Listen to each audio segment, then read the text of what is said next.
നമ്മുടെ പരിയാരത്തുകുളങ്ങര അമ്പലത്തിലെ ഉത്സവം കഴിഞ്ഞതിന് തൊട്ട് ദിവസം അപ്പുറത്ത് 14-ാം തീയതിയാണ്, വിഷുവിൻ്റെ അന്നാണ് പടയണിമേട്ടം ദേവീക്ഷേത്രത്തിലെ ഉത്സവം. അപ്പം ഞങ്ങളത് കാണാൻ വേണ്ടി ഇന്നലെ വൈകിട്ട് പോയതാണ്. തേരുണ്ടായിരുന്നു, കാളയൊക്കെ ഉണ്ട്. ഞങ്ങളങ്ങോട്ട് ഒരു 7:30 ആയപ്പോൾ ഞങ്ങൾ പോയത്. പോയ സമയത്ത് റോഡിൽ കാളയെ അങ്ങോട്ട് കൊണ്ടുപോകുന്ന ഇതാണ്, അങ്ങനെ അതിൻ്റെ ഉള്ള തിരക്കാണ്. ഓരോരോ ബൾബ് പോലെയും പോലെയൊക്കെ ഓരോരോ സാധനങ്ങളിങ്ങനെ ഊതി ഭയങ്കര ബഹളമാണ്. എന്താ ആൾക്കാർ കുറേ പേരെ കണ്ടിട്ടൊക്കെ പോകുന്നു. മൊത്തം പറഞ്ഞില്ല, മൊത്തം വരണമെങ്കിൽ 9:30-10 മണിയൊക്കെ ആകുമ്പോഴേ മൊത്തം കാളയും വന്ന് ചേരത്തുള്ളൂ. ഇതാണ് തേര്, ഒരു തേര് ഇതാണ് ഞങ്ങൾ പോകുന്ന വഴിക്കുള്ള തേര്.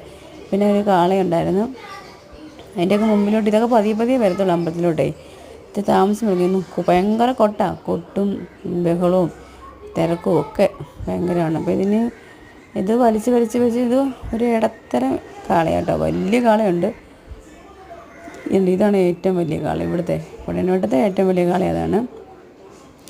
പിന്നെ കുറേയൊക്കെ വന്ന് നിരന്ന് ഇപ്പോൾ ഇനി ഇത് ഇത്രയുമല്ല, ഇനിയും ഉണ്ട്, കുറേ കാളകൾ വരാനുണ്ട്, ചെറുതും വലുതുമായിട്ട്. അതിന് ഏറ്റവും വലുത് കാള വന്നിട്ടുണ്ട്. അതാണ് കാളിപുത്രൻ എന്നാണ് എൻ്റെ പേര്. ആദ്യം ഞാൻ കാണിച്ച കാള ഉണ്ടോ, അതാണ്. ആൾക്കാർ ഓരോ കാളയുടെയും മുമ്പിൽ അതിൻ്റെ അവരുടേതായിട്ടുള്ള കൊട്ടും ബഹളവും ഒക്കെ ഉണ്ട്. പല രീതിയിലുള്ള ഭംഗി കൂട്ടാനുണ്ട്.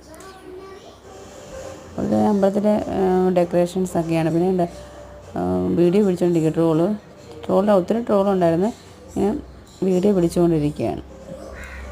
ഞങ്ങളിപ്പോൾ ഈ കാള ഇങ്ങോട്ട് വലിച്ച് റോഡിൽ നിന്ന് അമ്പലത്തിനകത്തോട്ട് കയറ്റാൻ വേണ്ടി ഭയങ്കര കയറ്റുമ്പോഴത്തേക്ക് ആൾക്കാരെല്ലാം തിരക്കാണ് നിൽക്കുമല്ലോ. അപ്പോൾ അതായതുകൊണ്ട് ഞങ്ങളിങ്ങോട്ട് മാറി ഇങ്ങനെ നിന്ന് കണ്ടുകൊണ്ടിരിക്കുകയാണ്.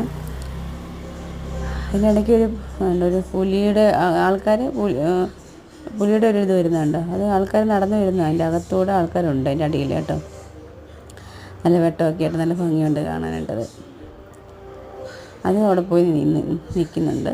പിന്നെ ഇനി ഓരോ തേരും അതുപോലെ കാളയും ദേവി ദേവി എഴുന്നള്ളിച്ച് വന്ന് ദേവി ഇങ്ങോട്ട് വരും, വന്ന് പൂജിച്ചിട്ട് തിരിച്ചു പോകും. എന്നിട്ട് ഓരോ